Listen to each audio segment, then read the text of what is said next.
You saw that interview, right? Ricky Reyes, Rene Salud said LGBTQIA+ people are overboarding. This is Pinoy Extreme. Let's do this. This is Pinoy Extreme. Ngayon, ang dami nang nagre-react dun sa interview nila Mama Ricky tsaka nila Mama Rene Salud. And tignan natin kung ano sinasabi nila.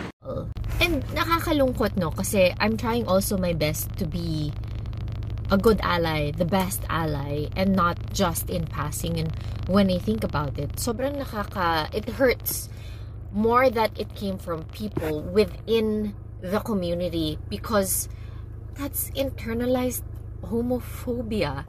So apparently, Ricky Reyes and Rene Salud is now homophobic or are experiencing internalized homophobia? Really? Ricky Reyes and Rene Salud, who helped tons of gays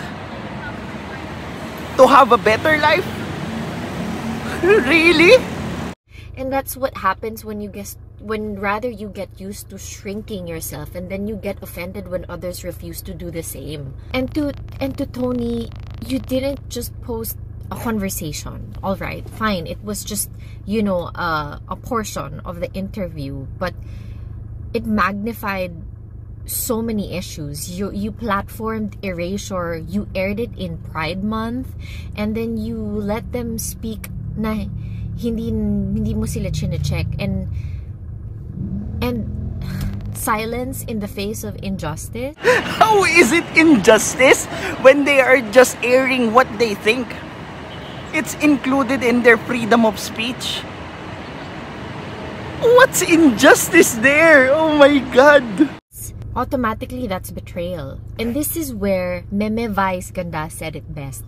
This is during the Pride protest in UP. This is June 28, and she said, hindi dahil may privilege ka na, iiwan mo na yung ibang tao na wala pa nun. Hindi dahil matanda ka na, pwede mong gawin yun. Ang privilege dapat para sa lahat. Pangkalahatan yun. Kung pangkalahatan pala ang privilege, ba't di mo ipamigay sa sasakyan mo? 'Di ba? You paid for it, you bought it, you're privileged to use that car. Ngayon, if pangkalahatan pala yung privilege, ba't di mo ipamigay sa sasakyan mo? Ipamigay mo doon sa mga less privilege. 'Di ba? Pangkalahatan pala eh. That's it. That's the line. And that's the standard.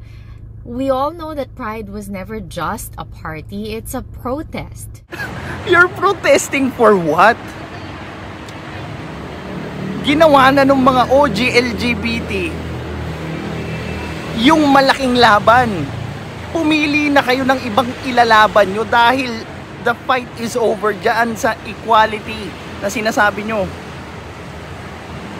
Tolerance is more than enough. Because people are still out here saying na you're tolerated as if premyo yon, or as if it's a gift.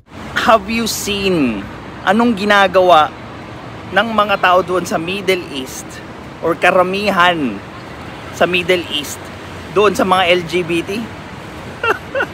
Pinapalipad nila sa building yung mga LGBT.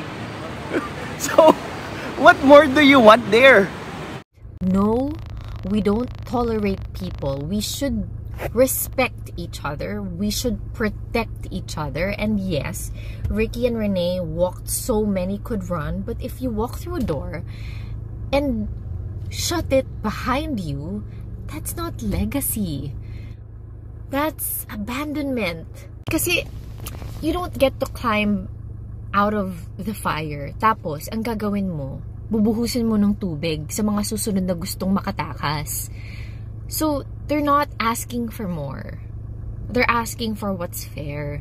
Anong klaseng fairness yung pinagsasabi ng movement nyo kung lahat naman ng pinaparusahan sa SOGI bill is already punishable by what laws we have right now?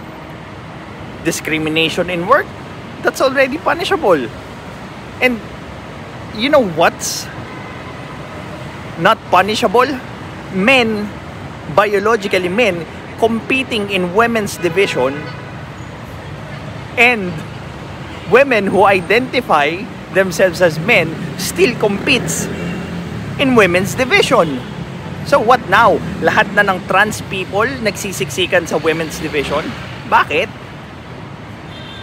This is Pinoy Extreme. Have a good day.